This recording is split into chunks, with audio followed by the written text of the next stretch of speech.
वायोरायतनम् आयतनवान् भवते य एवं वेद योपामायतनं वेद आयतनवान् भवते असौ वै तपन्नपामायतनम् आयतनवान् भवते यो मुष्यतपत आयतनं वेद आयतनवान् भवते आभो वा अमुष्यतपत आयतनम् आयतनवान् भवते य एवं वेद योपामायतनं वेद आयतनवान् भवते अग्निर्वा अपामायतनम् आयतनवान् भवते योऽग्नेरायतनं वेद आयतनवान् भवते आपो वा अग्नेरायतनम् आयतनवान् भवते य एवं वेद योपामायतनं वेद आयतनवान् भवते युर्वा अपामायतनम् आयतनवान् भवते यो वायोरायतनं वेद आयतनवान् भवते आपो वै वायोरायतनम् आयतनवान् भवते य एवं वेद योपामायतनं वेद आयतनवान् भवते पर्जन्यो वा अपामायतनम् आयतनवान् भवते यः पर्जन्यस्यायतनं वेद आयतनवान् भवते आपो वै पर्जन्यस्यायतनम् आयतनवान् भवते य एवं वेद योपामायतनं वेद आयतनवान् भवते संवत्सरो वा अपामायतनम् आयतनवान् भवते यः संवत्सरस्यायतनं वेद आयतनवान् भवते आपो वै संवत्सरस्यायतनम्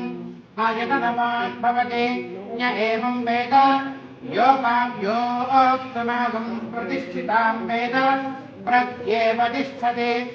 ॐ हिरण्यवर्णां हरिणीं सुवर्णरजतस्रजां चन्द्रां हिरण्मयीं लक्ष्मीं जातवेदो ममावह तां महावह जातवेदो लक्ष्मीमनपगामिनीं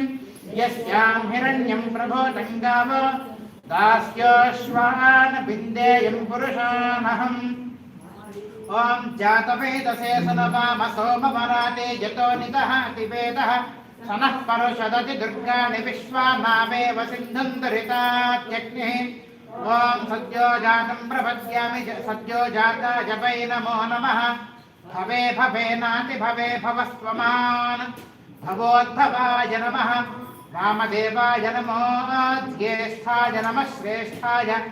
नमो रुद्राय नमः कालाय नमः कलविकरणाय नमो बलविकरणाय नमो बलाय नमो बलप्रमथनाय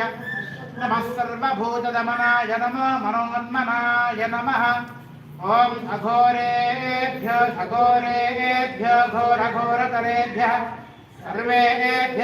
सर्वेभ्यो नमस्ते अस्तु रुद्ररूपेभ्यः ॐ तत्पुरुषाय विद्महे महादेवाय धीमहि तन्नो रुद्रः प्रचोदयात् कात्यायनाय विद्महे कन्याकुमारी धीमहि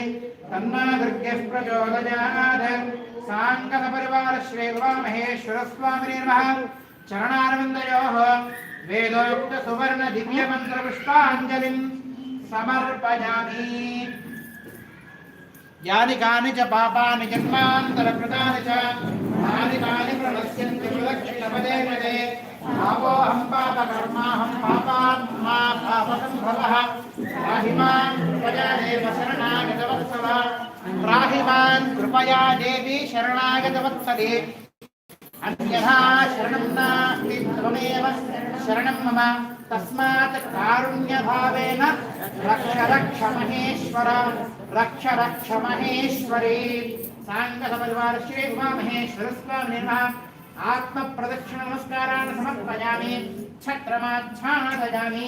चामराभ्यां चामरेण वीतयामि नृत्यं दर्शयामि गीतं श्रावयामि आन्दोलिकान् आरोहयामि अश्वान् आरोहयामि गजान् आरोहयामि समस्त राजोपचार देवोपचार भक्त्योपचार शक्त्योपचार मंत्रोपचार पूजा समर्पयामि यस्य स्मृत्याजनामोऽद्य नमः पूजा क्रियादिषु न्यूनं सम्पूर्णतां याति सत्यावन्दे तमच्युतं मन्त्रहीनं क्रियाहीनं भक्तिहीनं महेश्वरा महेश्वरी यत् पूजितं मया देवी परिपूर्णं तदस्तु ते।